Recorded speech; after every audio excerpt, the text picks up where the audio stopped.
how is the corona situation in the world panning out? What has the global response been like? But before we look at the pandemic as it stands today, here is Swati to tell us how many global pandemics there have actually been through the ages. It's over to my colleague Swati. There have been quite a few if you really look at it, but the big difference between what we're seeing now and over the years is the sort of gaps between the pandemics. So if we go all the way back to the 11th century, we had leprosy. That was the biggest outbreak of leprosy that we had. Then the plague struck twice between the 14th and the 17th century. Then we had the cholera pandemic. There were 7 cholera pandemics from about the early 19th century. For the next 150 years, we had 7 cholera pandemics. Then we had the Asian flu in 1957. But the one prior to that that really was infamous was, of course, the Spanish flu, which was 1918. And we know that came in 2 waves and killed millions of people. And then we had the Asian flu in 1957. 1981 was a landmark year because that was when the first HIV case was detected. And we know that HIV/AIDS has since killed 35 million people around the world. And then in 2003, we had SARS. Since then, we've had MERS, we've had Nipah, we've had swine flu, bird flu, Zika, and now the novel coronavirus. So literally I would say, in the last 15 years, we've had these big potential pandemics come and go. We've been lucky that none of those nailed us as badly as this one has. And this one has shown what a true pandemic can do in absolutely bringing us all to a grinding halt. Yeah, I wanted to ask one of the most sane voices in this country on the whole COVID experience. Antigen tests have their role, they are important, but when you say our positivity test rate is going down, and frankly it's because you're mixing the two tests, that is misleading. Do both of them have different objectives, but publish your antigen tests separately and your RT-PCR tests separately. I totally agree with you in this context. We've been saying for a long time that when we look at positivity rate, we should look at positivity rate for RT-PCR and positivity rate for the rapid antigen test. Both tests are useful, they complement each other, but they cannot replace each other. The rapid antigen test, like you rightly said, gives you a result in 15 minutes, but it is useful only in a setup where you have a high number of people who are positive in containment zones. But if you were to look at asymptomatic or mildly symptomatic patients, your rapid antigen test will fail you and you will have to rely on RT-PCR. Unfortunately, we are not doing that. And patients and individuals get a false sense that mera test negative aa gaya, I'm all right and I don't need to get any test done, I'm not infectious. On the other hand, they may be infectious, and because of this false sense, they may go out without proper protection and spread the infection to others. And that is why it's very important that we segregate the two and look at them separately rather than combining the data, because the numbers will look very nice if we combine the two, because then the number of people tested in a particular area will look very good. But the numbers are not the important thing. The important thing is to do it properly. And if we don't do it properly, we will actually not be containing the spread of infection. Corona की वजह से तकरीबन 200 से भी ज़्यादा डॉक्टरों ने मरीज़ों की जो देखभाल कर रहे थे, उनकी चिकित्सा कर रहे थे, उन्होंने अपनी जान गंवा दी। और कई ऐसे स्वास्थ्य कर्मचारी भी थे जो कि कोरोना की वजह से बुरी तरह प्रभावित हुए। क्या आपको लगता है कि हमने अपने स्वास्थ्य कर्मियों का पर्याप्त ख्याल नहीं रखा? आज 200 से संख्या बढ़ के 515 हो चुकी है। और आज मैं अपना वक्तव्य जो भी देना चाहूंगा, पहले अपने वीर साथियों को, नर्सेस को, हेल्थ केयर कर्मियों को, सैनिटेशन वर्कर को श्रद्धांजलि अर्पित करना चाहूंगा। आईएमए ने एज ए रिस्पॉन्सिबल बॉडी शुरू से इस बात को पहचाना और हमने एक कोविड टास्क फोर्स बना के इस डाटा को इकट्ठाई करना शुरू किया। एक डॉक्टर को बनाने में 15 साल लगते हैं। सरकार को, समाज को, हम सब डॉक्टर्स को एकजुट होकर इस राष्ट्रीय धरोहर को बचाना है, क्योंकि डॉक्टरों की संख्या ऑलरेडी बहुत कम है और हम दिन रात बीमारी को अपने घर में भी लेके आते हैं सर, और इलाज में फिर जुट जाते हैं। जो डॉक्टर्स नर्सेज हैं वो तो दिन रात लगे रहते हैं मरीज की चिकित्सा में। और जैसा कि अभी हमने देखा, डॉक्टर साहब कह रहे थे 500 से भी ज़्यादा डॉक्टर जो हैं वो 515 उनकी मृत्यु हो गई है। जब उनकी मृत्यु हो गई, बड़े दुर्भाग्य की बात है ये। लेकिन जो डॉक्टर्स लोग काम करते रहते हैं और जिस मरीज़ के साथ वो काम कर रहे हैं, वो जब अपने प्राण छोड़ देता है उनके सामने, उस डॉक्टर के ऊपर क्या बीतती है। बिल्कुल। डॉक्टर शर्मा, आप बताना चाहेंगे इसके बारे में? पहले तो इस बात की सर मैं सराहना करता हूं, जब एक मरीज ठीक होके जाता है सबसे खुशी उसके ट्रीटिंग डॉक्टर को होती है जी, नर्स को होती है, और वो एक परिवार का सदस्य बन जाते हैं। उसके बाद मरीज जब तक रहता है डॉक्टर के परिवार, डॉक्टर के साथ एक नाता जुड़ जाता है। बिल्कुल जी। हर एक मौत एक डॉक्टर के लिए सबसे ज्यादा दुखदायी चीज है कि मैंने सब कुछ किया पर फिर भी मैं इसको क्यों नहीं बचा पाया, जी। और उसके कारणों को ढूंढने में लग जाता है कि मैं आगे किसी की मदद कर सकूं। A lot of literature that's coming out now is saying that, talking about what's called the super spreader, that there are some people who spread the virus much more than other people. In other words, not everybody spreads it equally. So instead of doing what we are doing now, which is looking ahead, finding somebody and say, don't meet too many people, don't be in contact, look back and see who he got it from, because he may have got it from a super spreader who has infected many people. So if you look back instead of looking forward, you may catch super spreaders, one person who's infected 10, 20 people. You raised a very important question, because that was the reason why we in the very early stage are saying contact tracing. So if you were, say, at a party and you were tested positive 2 days later, and then you went back and checked on all the people who were actually present at the party, but none of them got it, that means you are not a super spreader, your viral load was low. See, super spreader is not a genetic or an emotional issue. It is a scientific issue that if you carry, a lot of people carry a very heavy load of virus in their upper respiratory tract.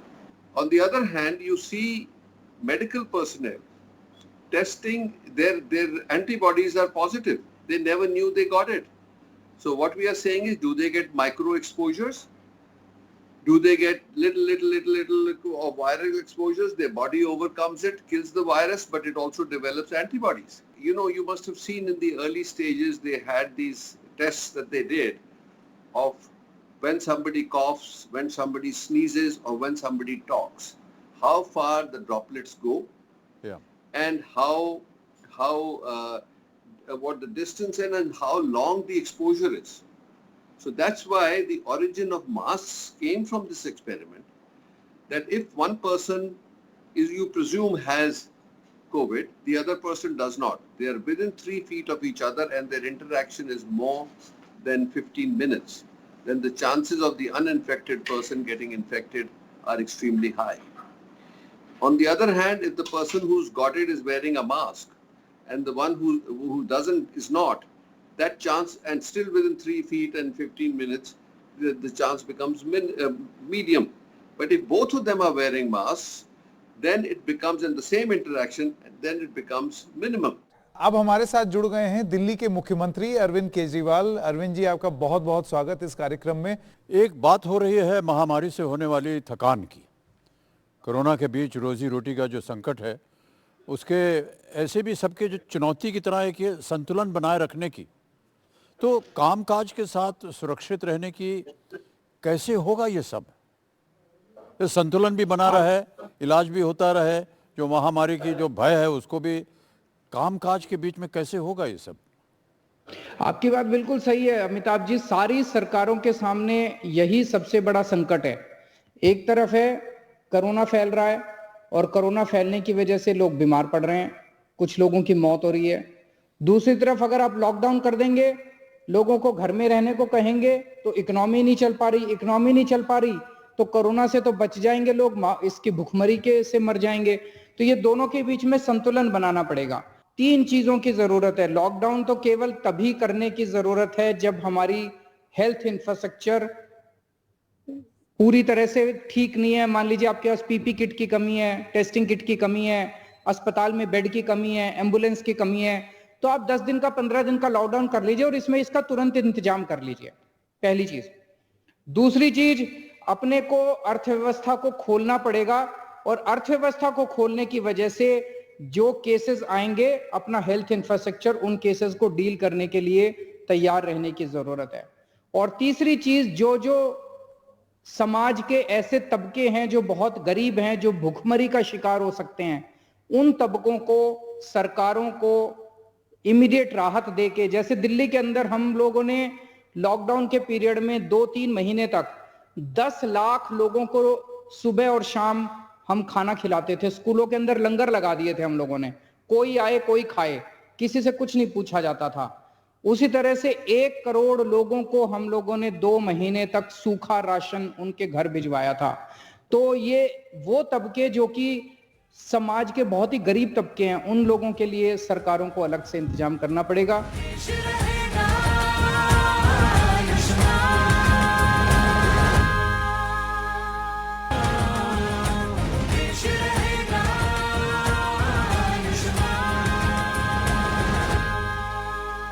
Social distancing, hand hygiene and masks are extremely critical. In fact, the experts have just shared with us. Bachchan ji भी हमें कह रहे थे कि mask के बारे। Poonam, let me come to you first. In fact, Ekdesh has been working towards mask awareness and compliance.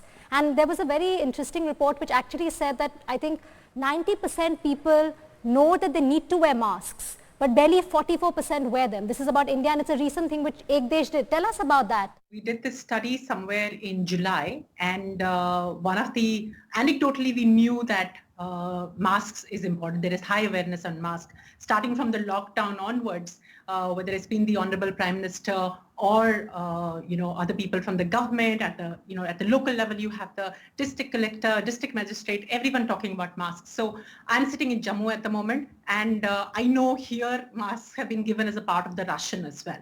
So there is awareness, and that's what we knew anecdotally.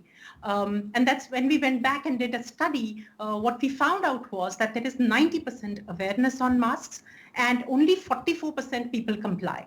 And the reason that we got in the study was uncomfortable, inconvenient. Almost 50% people believe that it's inconvenient to wear a mask. And also a very high sense of people believing, about 43% of people believe that मुझे नहीं होगा, mask से क्या होता है? Another 44 or 45% people saying breathing problem होती है, गर्मी है, पहनना मुश्किल होता है. So which is why we went about and said, okay, how do we drive compliance? So our current campaign is actually about compliance, driving, getting people to become 100% mask compliant. Our larger mission at the moment is how do we mask the billion? We've started with something called a Corona Soldier campaign, which is all about getting people to know that mask pehenna zaruri hai, wear a mask and become a Corona soldier. Chini ji, it's really amazing to hear about the key role played by women. How has this changed their standing in the community? Do we see the recognition of the immense leadership role of women in this community response to the pandemic? It's often said that, a crisis brings out the best in people, that real spirit of humanity. And what we saw in the villages and the urban towns that we work in, that women actually came together. So they have self-help groups, which are actually savings platforms. And these self-help groups actually pledged that they would start stitching masks for their community. So they distributed these masks to their neighbors. And these women also were in the forefront of actually ensuring the precautions around the spread of COVID-19, whether it was physical distancing at common hand points, water points where people went and collected for water. So, it was women who actually made those signs that, you have to maintain that physical distance, ensuring that people in their villages wore masks. In some of the areas that we work in, we also had a large number of migrants who returned, and it was women who actually led interventions on running kitchens to feed these migrants who were kept at quarantine centers till they were able to go back to their homes. So yes, I think women really proved themselves as change agents in the community and really led these initiatives on the ground. I'd like to share an example of an Anganwadi teacher in Telangana who every morning during the lockdown would get up, stitch face masks, and because she was mandated to actually visit the children in their homes to see whether they were healthy, she would actually distribute face masks as she went around in the villages. So I think women, whether they are ashas, whether they are Anganwadi workers, whether they are women self-help group members, have really taken that lead in actually ensuring that precautions are adhered to. Tini, you're telling us that masks are being made, masks are being stitched, there are masks, but awareness is lacking, and even like Poonam was saying, that they don't want to wear it, compliance. Gaurav, let me come to you and ask you that there is so much confusion about which mask to wear. What is, in your opinion, the ideal mask? And also the right way to wear it, because many times, people just take it out, put it where they don't realize that that could also, be risky to catch the virus. Absolutely. Very, very important question. But first, thank you for having me on the show. Mr. Bachchan, I'm a very, very big fan of you. So basically, what a perfect mask is something which after every 5 minutes, you don't slide off your nose. Dr. Trehan just raised this same topic, because a mask which is an excellent mask, but if it is worn improperly, is useless compared to a cotton mask if it is worn properly. It's very important people understand how to wear a mask. So I would say that is the first thing, that a mask needs to be very comfortable. Second thing we look at is the filtration levels. So like we say for an N95 mask, we say 95% filtration. That means 95% of the viruses or microbes cannot cross through. Thirdly, a mask needs to be sustainable. It has to be reusable. The true sense of sustainability is that a mask lasts you for months without losing its efficiency. Finally, if possible, the mask should be able to kill the virus when it comes in contact. So, if you're sick and you're breathing the air out into the mask, if the mask could sort of kill the viruses, that would be wonderful. And of course, other people are breathing at you, and we're trying to save ourselves from others. So we want when it touches our mask, when the microbes touch the mask, they basically they die. Besides this, what's most important is that we follow the WMD, we follow all three things. We have to wash our hands, we have to sanitize. Mask alone is not going to protect anybody. In terms of wearing a mask, I would say that it's very important that after you've worn it the whole day, please take it off without touching the front of the mask. When you wear your mask, hold it from the ear loops and wear it. Every time you blow out, you said the germs actually stick to the mask? Of course, sir. If you're sick and you're unwell and you have a cough and you are speaking or you're coughing, the microbes are coming from your mouth out, and that is how they are spreading. So it's extremely important. Now a lot of antiviral masks exist which on contact start killing the virus from the surface. That is what we're trying to avoid. The whole purpose of social distancing is that when someone is coughing or sneezing, the microbes are not going a long distance and infecting everyone around us. So the key here, I think, is, wear your mask, wear it the correct way, keep washing your hands, sanitizing yourself, and of course maintain social distancing. Yeah. One of the tests, sorry to interrupt. No. One of the tests, they said if you wear a mask and if you're able to blow a candle out from here, that means the mask is not good. Correct. There is something called a flame test. So in this, in fact, we do this for all our masks, especially the cotton ones. So we have one called the Savior, which is extremely safe, and that's doesn't even have to reach that parameter. So you put a candle in front and you try to blow it after wearing a mask. And if it doesn't blow, then you have a reasonable amount of safety. So this basically will ensure that if you are 3 to 4 feet away from another person, you are reasonably safe.